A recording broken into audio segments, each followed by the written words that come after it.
Hey everyone, welcome back to the channel. Today I'm gonna show you how to deactivate Snapchat account. If any messaging services represents the meaning of Carpe Diem, it must be Snapchat. The application is known for its temporary nature.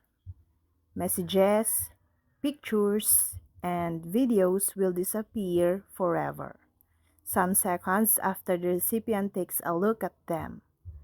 Just as your messages dissolves in a heartbeat, Snapchat has made it as fast and straightforward to deactivate Snapchat and make your whole account disappear forever too.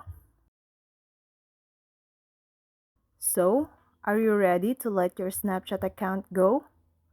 It's time to face it.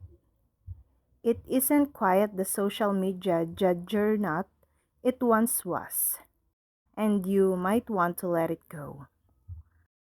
Whatever your reason for leaving, we are here to help you through the process. One thing to keep in mind is that you can't delete your Snapchat account using the Android app. You can, however, use an Android browser to delete your Snapchat account.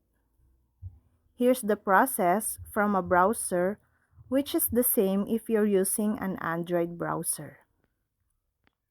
First, go to Chrome and type Snapchat accounts portal page from any browser.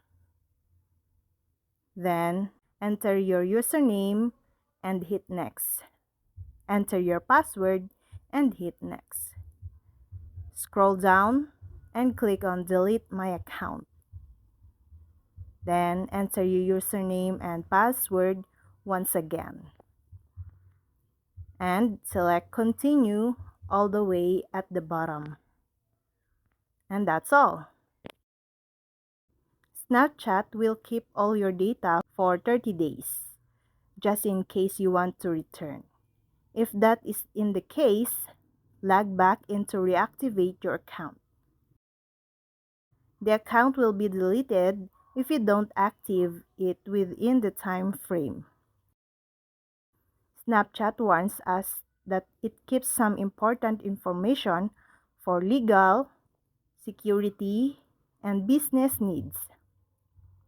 This may include purchase information, for example. And that's all. I hope this video helped you guys. For more videos, subscribe to our YouTube channel. Thank you for watching. See you then.